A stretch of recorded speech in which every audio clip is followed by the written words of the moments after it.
第一次买房子的时候什么都不懂，再加上资金有限，所以就选择了高层住宅还是连廊房，这也是时下比较常见的楼盘。整栋楼有31层，我家在12楼，不高不低的位置。住进去之前还想着12楼的采光通风应该都是不错的，住进去后才发现，虽然12楼已经算是中高楼层了，它的采光真的是一言难尽。除了采光以外，高层的其他缺点也是越住越明显，越住越让人崩溃。在高层住宅中住了5年后，终于有条件换到了洋房住宅，总层高6层，买在了3楼。真的是没有对比不知道，对比过后才发现，洋房住着真的太爽了，这才是好房子。对比1，关于电梯，住过高层的人应该都知道，等电梯、挤电梯应该是每天最头疼的事情了，尤其是早高峰，大家都在赶时间，越是着急的时候，电梯越是慢，每一层都要停靠。等到电梯从顶楼来到12楼的时候，电梯里已经是人挤人，根本进不去了。所以我如果是穿高跟鞋或者抱孩子的时候，就会先从12楼坐电梯到顶楼，再下到1楼。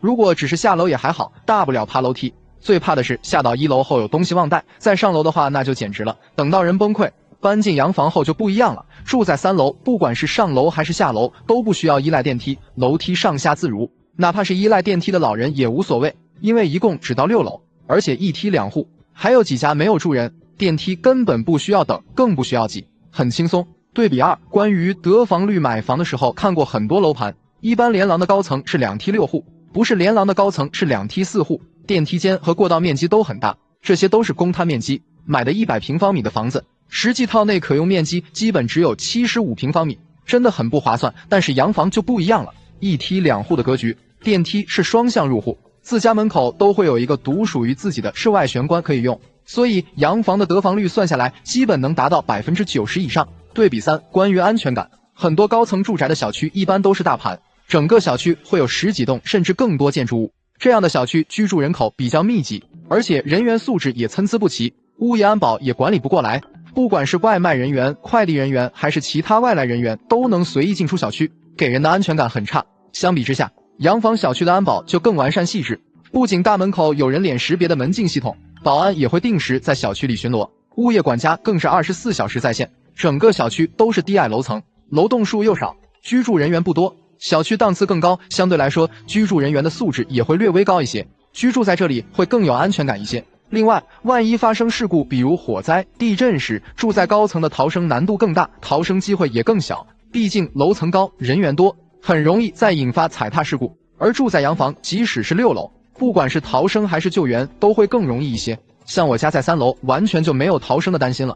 对比4，关于楼间距，开发商在建高层住宅小区的时候，为了利益更大化，会把楼间距缩小，这也就意味着2栋楼之间的距离很近，不管是采光还是隐私性都会差很多。就像我家之前住在12楼，每天只能晒到1-2个小时的阳光，直晒时间真的很少，好在是南北通透的户型，通风效果还算可以。洋房虽然楼层低，但是楼间距比较大，3楼的采光完全没问题，阳台上大多数时间都有阳光，而且和前面一栋楼的距离很远，都不用拉窗帘。对比5，关于舒适度，有人说住在高层住宅的高楼层里能看得到更远处的风景，话没错，但是前提是你家前面没有楼栋遮挡。像我家住在12楼，前面31层的楼房完全把视线阻挡了，根本看不到什么风景。住在洋房的3楼，虽然看得不远，但是能欣赏到楼下的绿植和窗外大树在4季中的变化，更接地气。对比6，关于升值空间，高层住宅在将来很大可能会沦为穷人房，因为它住起来的舒适感会差很多，再加上体量比较大，所以整体升值空间相对来说较小。而洋房就不一样了，它的定位原本就是偏高，服务也更完善，所以后期的升值空间会更大，这对购房者来说也是一个利好。结语，如果你是第一次买房，但凡你的资金允许的话，都建议你首选洋房，不要选高层。住在高层虽然看得远，但是忙碌的打工人根本没有时间欣赏远处的风景，相比之下，洋房带来的居住舒适感更重要。有多少人和我一样，第一次买房装修的时候，完全是凭着脑子发热做决定，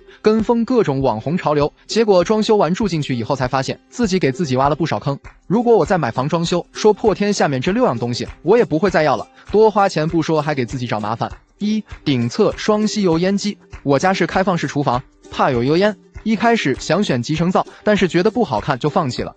后来选了商家推荐的顶侧双吸的油烟机，从外观上看，7字形还是不错的，和我家厨房也比较搭。而且销售说这款油烟机的侧面和顶面是同时吸油烟的，抽油烟效果特别好，完全符合我的预期，就下单了。我家平常做饭也很少有爆炒或者重口味的，毕竟南方人口味还是偏清淡一些，所以想着大吸力的顶侧双吸油烟机放在开放式厨房里应该完全没问题了。但是用了几天后就发现自己被销售忽悠了，顶侧双吸油烟机真的一点也不好用。说起来是顶面和侧面都有吸烟口，但实际上也正是因为这两套系统打乱了油烟的方向，导致油烟吸得不彻底，一顿饭下来脸上的油烟跟抹了油一样腻。另外，油烟机打开后，顶面和侧面两套系统是同时工作的，噪音真的特别大。厨房做饭，在卧室关上门还能听到轰轰轰的声音。总体来说，这个顶侧吸烟机是又贵又不好用，这也是实话了。2. 隐藏式晾衣架，要不说我自己装修时很多决定都是在头脑发热下做出来的，隐藏式晾衣架就是很好的证明。在店里看到它能完全嵌入到吊顶里面，保持整个顶面的极简，确实很好看，而且可以语音控制升降，听起来还是很智能的，买了。入住后发现我家的晾衣架从第一次用开始到现在好像从来没有完全升上去过，因为每天都有洗衣服、晾衣服，孩子的袜子、内衣裤、毛巾等小物件每天都不少，隐藏式功能就成了一个无用的摆设。早知道就直接买个普通的晾衣架多好，还能省1000多块钱。3. 玻璃柜门，看过样板房的玻璃衣柜，当时就觉得很高大上，想着装修时也要做这种。在价格的困扰下没有做全玻璃的柜体，但是家里书柜、餐边柜和衣柜的柜门大都选了玻璃材质的，入住后悔的肠子都青了。玻璃柜门搭配灯带确实很好看，但是它只适合用在展示柜上，柜子里的东西要收拾干净，摆放整齐，还要是好看的物品才行。衣柜做玻璃柜门真是丑到爆，一眼就能看到柜子里花花绿绿、长长短短的衣服，完全没有任何美感可言。玻璃柜门用在书柜上是比衣柜要好很多，但是不得不承认，每次打扫卫生擦灰时，家里的玻璃柜门能擦到崩溃。如果再装修，我绝对把所有柜门全都换成常规木质柜门，再也不想给自己平添家务了。4. 蜂窝大板吊顶，装修时看到很多网友都在推荐厨卫做蜂窝大板吊顶，搭配灯带会很好看，我家也做了。一个厨房，2个卫生间，一个阳台，一共25平方米，算上电器和灯具，一共花了12000元，真贵。但是入住后我发现，蜂窝吊顶好看是好看，可是我平常根本不会抬头去看它。做饭的时候，上厕所的时候，在阳台洗衣晾晒的时候，谁会注意吊顶是蜂窝大板还是啥呢？说实话，这1万多花的真的不值。如果下次再装修的话，我还是直接选择普通的集成吊顶好了，反正也不看，还能省大几千。5. 长条形地漏，花800块钱买一个地漏，用了半个月就开始后悔想换掉。我妈说我就是个妥妥的大冤种，对于不爱打扫卫生的我来说，简直就是一种折磨。清理长条形地漏的时候，需要把表面的盖板抠下来，这一步需要借助小工具才行，手抠不动的。抠下盖板后，你会发现里面堆积满了毛发，如果3-5天不清理一次，那基本就堵塞了，洗澡水会排得很慢。如果再装修的话，我一定要整个卫生间地面通铺地砖，安装普通地漏，好打扫卫生又省钱。6. 榻榻米升降桌，我家有一个小房间，当时做设计的时候就想它能兼顾收纳、睡觉、办公、打牌这些功能。设计师提议做定制一体式榻榻米，加衣柜、加书桌、加升降桌，这样所有功能都可以实现，听着很不错，于是就做了。从功能上来说，这个设计一点毛病没有，完全符合我的想法，但是它却不实用。电动升降桌容易坏，我家入住半年就售后上门了2次。还有就是南方真的不适合做榻榻米，真的会潮湿发霉，尤其是像我家房子在河边的，一个梅雨季下来，榻榻米箱体里就发霉了，打算过2年就拆掉它。最后想说，装修真的太考验人了，不仅要考验你的钱包、精力、耐心，还有各种生活经验经历。像我第一次装修时太年轻，什么都不懂，所以没少入坑。如果再装修的话，起码以上这6样东西我不会再选择了，多花钱还不好用。4种家电买得起用不起，隐形成本太高，妥妥的家电刺客。现在的新式智能家电确实对人诱惑不小，但有些电器并不适合普通家庭，虽然售价不高，但安装和使用成本却很吓人。比如本期分享的这4种家电，就是典型的买得起却用不起，放在家里大多成了摆设。看看这些智商税家电，你家中招了几个？1. 洗碗机，以前的洗碗机价格贵的离谱，普普通通的配置也要1万元以上，妥妥的中产家庭收入专属。但现在搜索各大电商平台，中高端配置才不过5-6千元，入门级的更是跌至3000元左右。很多人看到洗碗机价格如此优惠，就也想着买一台，从此彻底解放双手。但安装使用后才发现，跟想象中的不一样。因为洗碗之前要先将餐具上的大块油污冲洗掉，再放入洗碗机卡槽内一一摆放，麻烦不说，关键耗时还长，不管几套碗筷至少也要60分钟以上，费水耗电是跑不掉的。另外，工作结束后，洗碗机的零部件也要拿出来清洗。买之前想着解放双手，结果双手不仅要洗碗，还得洗洗碗机，妥妥的大冤种。还有买了洗碗机也不是一劳永逸的，使用中还涉及到耗材成本，洗碗凝珠、软水盐和机体清洗剂都是必不可少的。所以，洗碗机这种电器，对于一些普通家庭，特别是人口少、饭碗也少的家庭来说，这绝对属于一个鸡肋般的存在。2. 净水器，现在的家用净水器价格也越来越接近平民化。就拿厨下净水器来说，大品牌的也不过1、2千块，这让很多普通收入家庭也能消费得起。但很多人不知道，现在的净水器厂家也学聪明了，利润根本不在产品本身，而是后期使用的隐形成本。也就是说，后期换滤芯的成本贵到你无法想象。净水器的核心部件就是滤芯，它是决定过滤水质好坏的关键。但这东西属于耗材，使用一段时间就要定期更换，每年的换新成本，便宜的也要几百块，贵的则要1、2千元。网友艾特小浣熊反馈，之前买净水器觉得价格不算贵，就选了某品牌双滤芯的机子，用了1年后换滤芯花了400多，还能负担得起。结果第2年2个滤芯都要换，竟然要880元，这也太贵了吧！这个后期维护成本真是高的离谱，还不如买桶装水划算呢。所以想装净水器的朋友真的要慎重，虽然它的价格很便宜，但使用性价比并不高，每年的换新维护成本真不是普通家庭能承受得起的。3. 零冷水热水器，本来燃气热水器就很好了，可以提供源源不断的生活热水，但很多人看到多花几百块就能买到带有零冷水功能的热水器，就很心动，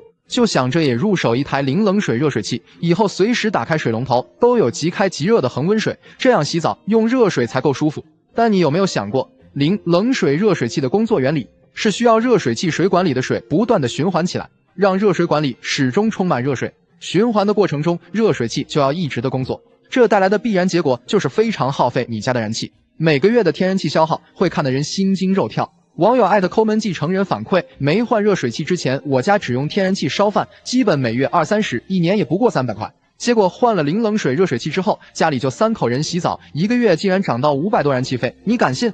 刚开始以为燃气表有问题，近期一次才注意到，洗完澡关掉水龙头，它那个燃气表还在转，才发现是这个热水器还在烧。所以不是180平以上的户型，真不建议选择零冷水热水器，使用成本高，安装费用贵，根本不适合普通家庭。4. 智能电视，现在的智能电视尺寸越做越大，但价格却越来越便宜，75寸的品牌电视甚至不到3000块就能买到手，对于消费者来说确实便宜。但是现在很多家庭把电视机买回家，大多成为了客厅的摆设，因为发现虽然买得起，但却看不起了。没完没了的广告植入也就算了，关键还有各种各样的会员层出不穷，收费项目也是环环相扣。有不少网友吐槽说，现在的智能电视想找个免费的节目观看，难度堪比登天。最让人不能接受的还有，不同的影片放在不同的播放器里，还要再多办个会员，多收1分钱，真的是太坑人了。网友艾特山东大饼子反馈，都说近些年电视开机率越来越低，这能怪咱老百姓吗？现在看个电视还得充会员，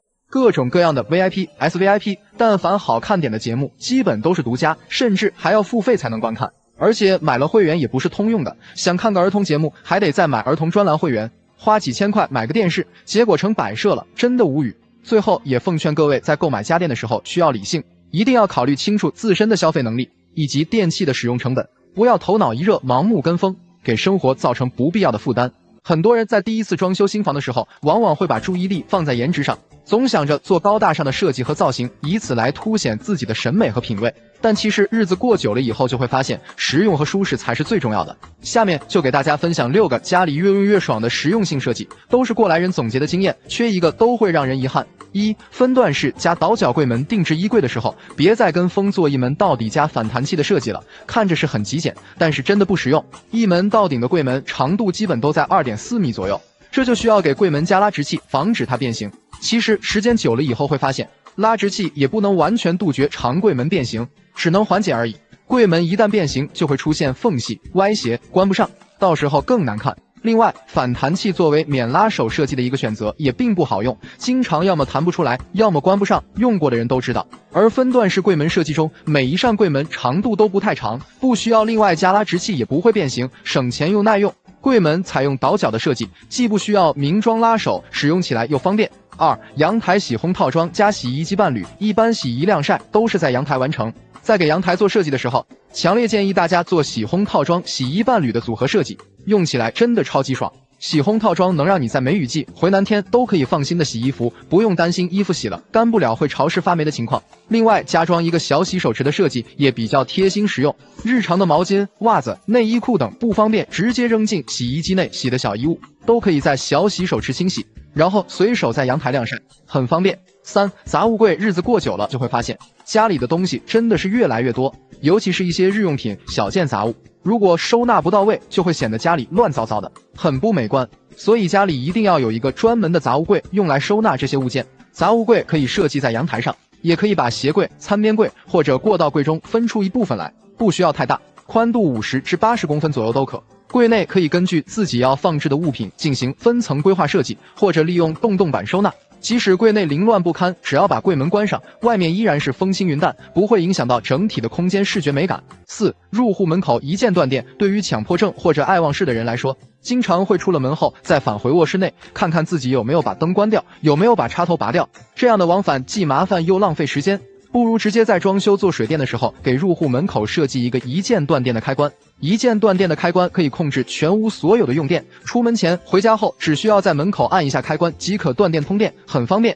不过在设计一键断电开关时，要把冰箱以及一些其他不能断电的设备除外。5. 卧室次净衣区，你家卧室是不是经常放着一把凳子，上面堆满了各种衣服？这些衣服并不是脏的需要清洗的，而是只穿了一天还可以再穿的外套、围巾、牛仔裤等。这样的场景不仅不美观，而且也会把衣服压皱，再穿的时候也不好看。所以一定要给卧室设计一个次净衣区，专门用来收纳次净衣。最好是在设计衣柜的时候就把这个细节考虑进去，单独留出一个开放空间，与其他衣柜隔开，这样既不会污染干净的衣服，也让次净衣有了独立的空间。如果装修的时候没有考虑到位，也建议大家不要把衣服直接堆一堆，可以利用落地挂衣架把衣服一件件的挂好，这样起码衣服不会皱。6. 窗户采用内开内倒设计，根据开窗方式可以把封窗分为2种，一种是平开窗，一种是移窗。一般来说，不建议采用移窗，隔音隔热以及密封效果都不太好，还是建议做平开窗。平开窗可以分为内开和外开，现在很多楼盘不管是高层还是洋房都不允许外开窗，有安全隐患。如果只是单纯内开的话，会占用室内空间，还容易磕碰，而内开内倒的方式就不同了。平常需要大面积通风的时候，可以采用窗户内开，如果家里有小朋友的，或者出门后担心下雨的话，就采用内倒的开窗方式，这样更实用。结语：装修的时候最好不要跟风网红设计，好用实用才是关键。以上这6个设计就属于装修中的细节设计，可以提升居家生活的舒适感，很值得借鉴。买房的时候，你会选择高层住宅还是多层老小区？相信大多数的朋友都会认为高层住宅才是最好的选择，毕竟大气磅礴的外观以及蓝天白云的开阔视野，无不让人心旷神怡。我当初买房的时候也是一样的想法，于是东拼西凑，花光了父母所有的积蓄，买了高层的30楼。入住1年后，肠子都悔青了。如今忍痛赔钱卖掉后，搬到老小区，才发现高层住宅真的是智商税。那些所谓的高层优势与老小区相比，根本不值一提。高层住宅的4大通病。出行不方便。虽说高层住宅有电梯，但出行一点不方便，等电梯要很久。当初买的高层是2梯4户，总高32层，我家住30楼。每次出行等电梯都很焦虑，少则等5、6分钟，多则10几20分钟。如果遇到急事，那真的是心塞。特别是在上下班早晚高峰期，好不容易等来一趟电梯，往往都是人满为患，想挤都挤不进去。而且电梯里不通风，又闷又热，还夹杂着各种难闻的汗臭味，让人特别不舒服。还有高层住宅出行对电梯太过依赖，如果遇到停电，又或是电梯检修，那真的无语，想回个家爬楼堪比登天。居住安全感低。住超高层住宅有很大的安全隐患，这一点毋庸置疑。特别是面对天灾人祸时，那种无助感，也只有经历过的人才深有体会。说句实话，高层住得越久，心里越不踏实，每天心里都会有各种担忧，怕发生火灾，怕地震，还怕遇到极端天气等等。因为一旦发生自然灾害时，逃生真的很困难。比如说火灾，据了解，消防云梯一般只能到17至18层的高度，也就代表如果住20层以上，几乎没有逃生的希望。还有，如果台风来了，更是恐怖，整栋楼都跟着摇晃，会把人吓得瑟瑟发抖。公摊大，物业费高。原本买房之前有想过高层住宅的公摊面积普遍比较大，但交房时还是超出了我的预期。我家是125平的房本面积，实际套内只有90平左右，细算下来，公摊面积竟然高达28%了，这不妥妥的冤大头吗？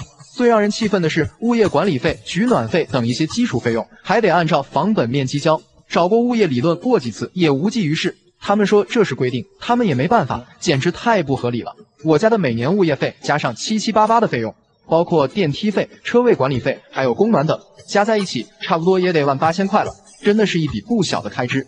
4. 水压低，影响生活质量。高层住宅除了物业费高以外，还有一个绕不过的痛点，就是水压低。由于高层普遍都是2次供水，水压时高时低，极其不稳定。不夸张地说，有时候晚上水压低的，想洗澡冲个凉都不够用，更别提会影响水压的那些品质家电了，像什么洗碗机、净水器、智能马桶，只能望之兴叹，一个也不敢装。遇到停电、停水，在来水的时候更是头疼，水质浑浊发黄，完全不敢用。2. 老小区的5大优势。很多人对老小区住宅都有刻板印象，但自从我实际搬进去入住后发现，它除了基础设施不如高层外，其他相比之下，优势还是蛮明显的。1. 上下楼方便。虽然老小区多层住宅没有电梯，但出行真的方便多了。搬到老小区，选的是不梯房2楼，再也没有了等电梯的焦虑，步行爬楼也不会很累。每天早起上班都可以晚起10分钟，生活变得轻松又自在。2. 公摊面积小。老小区住宅不仅户型方正、南北通透，而且公摊面积是真的小。据了解，像没有电梯的多层老小区，公摊普遍只有在5%至10%左右。同样买的是120平的房子，套内实际使用是110平，得房率出奇的高，少花了不少冤枉钱，真的太划算了。3. 生活成本低。不得不说，搬到老小区以后，生活成本也降低了。就拿物业费来说，只有高层住宅的20%，还没有电梯费交，还有停车费也便宜，每个月才150块，就算高点的老小区，一般也不会超过300块，这个价格大家都能接受。4. 居住安全感高了。搬到第1层老小区住宅，居住的安全感也足了，再也没有了之前住高层的担忧和顾虑，即使遇到强风恶劣天气，楼也不会跟着晃动，安全感足了，心里也跟着踏实，也没有了电梯故障的焦虑，即便遇到紧急情况，也可以通过楼梯迅速撤离。5. 周边配套设施更完善。老小区住宅周边的配套设施完善是有目共睹的，比如说公园、超市、医院、学校，甚至是游乐场，小区周边3公里之内应有尽有。平时不管是买菜、购物，还是接孩子上下学，包括看病买药，简直不要太方便，根本不用东奔西跑，开车走很远的路去找。上下班通勤出行也更方便，不管是坐公交还是坐地铁，往往下楼出了小区就是站点，想去哪就去哪。这种便利性才是我们想要的生活，不是吗？自从卖掉高层住宅搬到老小区后，家里人的精神面貌都不一样了，每天都神清气爽的，真后悔没早点搬到老小区，住着简直不要太舒服了。有一说一，经过这次换房经历，也可以预见到以后的高层住宅会越来越不受欢迎，人口密度大，升值空间小，还有诸多的安全隐患，就是妥妥的智商税住宅。对此你同意我的看法吗？经常听家里的老一辈人说以前的东西质量好耐用，我发现确实如此。以前家里的那些老物件，什么电风扇、热水器、双缸洗衣机、空调，每一件细数起来都能用个20来年。反观现在的家电，动不动就坏，尽管技术一直在迭代更新，外观也越来越好看，但质量却是差强人意。这一期就给大家盘点7个良心坏透的家电，就算商家说破天，也劝大家别再跟风买了。1. 带语音的马桶。真的很好奇，马桶是什么时候归类到家电领域了？原本是个卫生间的洁具，结果在商家的不断升级换代后，硬生生给演变成了智能家电。我承认，智能化的马桶确实给生活带来的便捷性，比如感应翻盖、自动冲水、坐圈加热等等，但有些花里胡哨的功能完全是为了吸引眼球设计，可以说毫无用处可言。就比如手机 APP 操控、语音对话功能，甚至还能让马桶播放音乐，完全忽视了马桶原本的功能是什么。大家在购买时千万要慎重，别被无用的噱头麻痹了双眼。2. 零冷水热水器。有了零冷水功能，就能让家里一直拥有即开即热的恒温水，是不是听着就觉得很爽？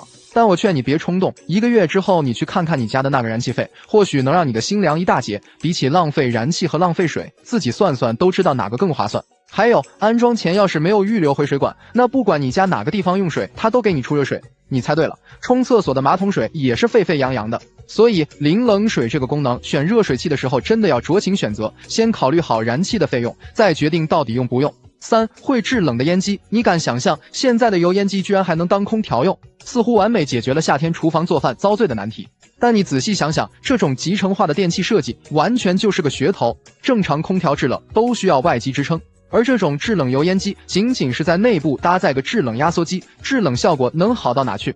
此外，厨房油烟大，久而久之还容易造成压缩机的损坏。价格方面更是贵得离谱，也难怪没火多久就销声匿迹了。4. 自动炒菜机，听名字很高大上，以为是厨房小白的福音，实际上是妥妥的智商税，因为根本做不到解放双手，全程备菜、洗菜、切菜都需要自己完成。开机后还得按照它的提示要求，再按照顺序放入食材、调料。有了它后，只不过为你省去了翻炒的这个动作而已。做完饭还要手动清洗机器，一点不比自己动手做饭省事。现如今放在二手平台都无人问津了。5. 烘干功能晾衣架，如今的晾衣架也经过大刀阔斧的改造后，成为了家居智能电器品类。相比于传统晾衣架，功能上也更加丰富，尤其是电动升降以及夜间照明功能，确实解决了生活痛点。但有些功能纯属为了加钱而设计，就比如烘干和除菌功能就很鸡肋。所谓的热风烘干原理类似于吹风机，上面的衣领都吹变形了，衣服下面还湿漉漉的，紫外线杀菌更是扯淡，还没有阳光晾晒效果好。就算商家吹得再好，也不建议大家买。6. 带大屏的冰箱，现在的家电但凡和智能扯上关系，价格就要翻1倍，但高端就一定好用吗？真的未必。就拿智能冰箱来说，完全就是噱头营销，实际上就是在冰箱面板上加了一块能上网的大显示屏，说是能提供菜谱、刷视频、放音乐，甚至点外卖。但冰箱的本质功能就是冷藏和冷冻，这些高科技的附加功能真的很鸡肋，完全用不上。谁会站在冰箱前刷视频、追剧？那要手机和平板干嘛？更离谱的是，这种冰箱不但耗电量增加了，还疯狂的给你推送广告。7. 垃圾处理器，厨余垃圾处理器，名字听起来很高大上，堪称是懒人福音，实际上坑的就是懒人。你以为安上它就完事大吉了，从此告别每天扔垃圾的烦恼，但现实情况并不能。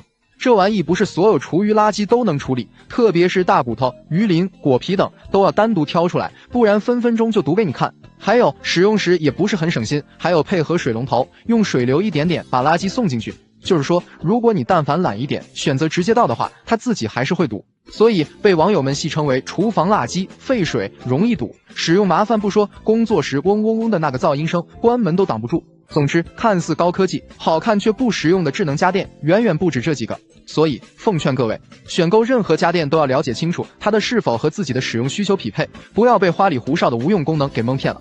有一说一，曾经的微波炉几乎是每个家庭不可或缺的家电，它不仅可以快速解冻加热食物，还可以顶替烤箱做各种各样的美食，并且凭借价格便宜、使用简单等优势，曾创下年销量高达1亿台的壮举。但是不知道大家有没有发现，好用又方便的微波炉如今却销声匿迹了，甚至在一些家庭当中，微波炉都已经落灰，很少使用了。那究竟是什么原因导致的呢？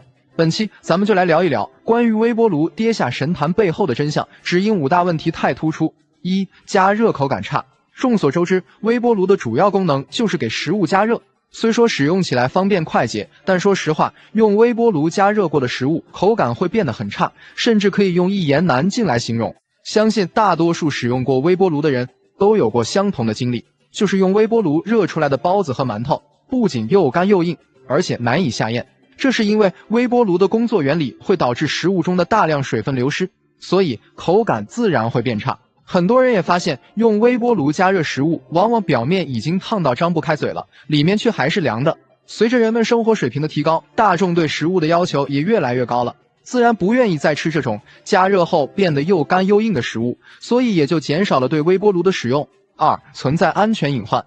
微波炉虽然不使用明火，安全方面还是有一定的保障，但这种微波加热方式如果使用不当，也会酿成安全事故。咱们都知道，微波炉加热食物是一个由内到外的过程，但有些人对它的工作原理并不了解，会把鸡蛋放到微波炉加热，结果鸡蛋在加热的过程中，内部会受热快速膨胀，但因为有外壳的存在，就会导致内部气体不能很好的被排出，最终就出现了食物在微波炉中发生爆炸。网友艾特熊大等等我，怪我年少无知，哈哈，第一次用微波炉就喜提炸弹。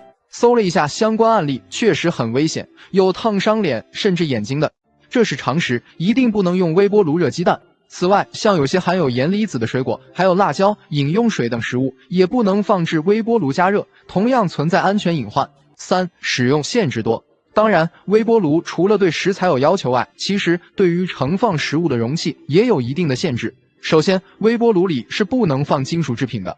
如果使用金属制品盛放食物加热，会容易出现微波炉短路的情况，从而引起火灾。还有，微波炉里也不能使用塑料制品，因为塑料制品在加热过程中会激发释放塑料中的有害物质，对身体健康会带来危害。所以很多人会觉得微波炉使用起来太过麻烦了，这也不能热，那也不能热，索性就直接放弃了。4. 功能太单一。虽说近些年微波炉也在不断改良，甚至还有换代的趋势，很多新式微波炉除了常见的加热功能外，还增加了烹饪功能。但实话实说，用微波炉做出来的饭菜口感并不理想，甚至可以说很难吃，这和它由内而外的加热原理分不开。所以即使微波炉厂家在不断的升级改良，大家也普遍只是用它来加热饭菜，这种单一的功能和需求性也最终导致了它的没落。5. 替代品的出现。随着家电行业的发展，市场上出现了越来越多可代替微波炉的其他家电，比如说蒸烤箱、微蒸烤一体机、多功能料理锅、空气炸锅等等。不得不说，这些竞品家电功能上更加丰富，更能满足现在人们的生活方式。就拿空气炸锅来说，可以和微波炉一样快速加热食物，同时使用上也方便快捷，并且空气炸锅的特色功能就是无油煎炸，更加符合人们追求少油少盐的健康饮食需求，这是传统微波炉做不到的。正因为微波炉的技术革新并没有跟上时代潮流，所以最终才导致它被其他竞品取代，落下被市场逐渐淘汰的结局。结语：综上所述，虽说微波炉使用很方便，相比于其他电器还有价格实惠的优势，但不可否认它的自身弊端也很多，加热口感差，对于食材和容器还有诸多限制，而且功能过于单一。正是在这些多种因素的影响下，最终才导致了它的没落，逐渐被其他产品所替代。最后也想问一下大家，你认为微波炉会彻底消失吗？每年的回南天、梅雨季，南方地区的潮湿问题真叫人苦不堪言。地板湿漉漉的，衣服晾不干，真的让人很难受。如何快速除湿？很多人呢会想起空调与除湿机。空调虽然能除湿，但是制冷除湿电费贵，关机一样会回潮。而除湿机呢，除湿效果好，最重要的是省电。除湿机该怎么选才能不交智商税呢？我家呢前后换了3台除湿机，总结出选购的5个黄金标准，认真看完能让你不花冤枉钱。1. 看除湿能力。除湿机的除湿量越大，除湿的效率也就越高。无论是单间还是全屋除湿，大除湿量的除湿机呢，代表它的抽湿快，体验感也就更好。不过呢，需要注意的是，咱们要关注的是名义除湿量，而不是额定除湿量。名义除湿量呢，是指在密闭的环境中，温度为27摄氏度，空气湿度为60%时，1小时内的出水分量。也就是说，名义出湿量越大，每小时除去的水分也就越多。2. 看核心材质。除湿机品质好与坏，靠的是压缩机、冷媒、蒸发器、冷凝器。其中呢，冷媒是特别关键的。据了解呀，市面上多数的除湿机产品普遍采用的是属性不稳定的铝制冷凝器和蒸发器，这就导致了除湿性能不稳定，而且呢，使用寿命呢也会较短，还会造成系统部件及压缩机的损坏。因此啊，看制冷剂才是选购的核心，务必认准优质冷媒，建议呢 R410A 制冷剂更好。3. 看附加功能。建议重点关注智能控湿。这个功能呢，可以根据室内的湿度自动调节工作模式，自动维持人体舒适的湿度。简单的操作能带来更舒适的体验感，才是实用性的本质啊。当然，如果同时配置了干衣功能、空气净化等辅助功能的话，就更为优秀。4. 看降噪能力。由于涉及到风机与压缩机的工作，噪音是没有办法避免的，所以呢，也要特别关注除湿机的降噪能力。如果工作噪音太大，势必会影响到正常的休息和睡眠。个人建议呢，除湿机的噪音至少控制在45分贝以内，优秀产品能控制在40分贝。5. 看水箱容量。选择大容量水箱的除湿机，可以减少来回倒水的次数，但水箱容量太大也会导致机器自身体积过重，倒水时不方便。从体验感上来看呢，建议选择容量在5升左右的，尽量不要超过8升，不然倒水很困难。当然，如果带排水管的就更好了，可以直接接下水，这样呢，开机以后就不用管它了。我家这台是碧普 BP35 除湿机，当初选它呢也是做足了功课。我对除湿机就2个要求，除湿速度要够快，声音要小。碧普 BP35 除湿机呢，采用的是欧盟环保标准优质冷媒，让名义除湿量直接提升72%，所以除湿能力与其他同类型除湿机对比是要快很多的，而且带有万向轮，一台机器就能轻松搞定全屋的除湿。看我这才用了不到2小时就抽出这么多的水，比起之前的除湿机呢，除湿效率强的可不是一星半点儿。我呢是很喜欢它的操作够简单，一键开机，智能控湿，自动维持人体舒适的湿度。搭载的还是进口压缩机，睡眠静音值只有40分贝，就算开一整晚也不会影响睡眠。除湿机抽湿啊，最怕的就是频繁倒水。5.5升大容量储水箱确实很省心，还有外接排水管，不担心水满停机的问题。除湿的同时呢，还会释放300万负离子净化空气，可以吸附灰尘、细菌，就算不是梅雨季，也不用担心闲置了。总的来说呢，碧普 BP35 除湿机整体的使用体验感真的非常不错，很适合预算在1000元价位、大户型、全屋、多空间都需要除湿的家庭选择。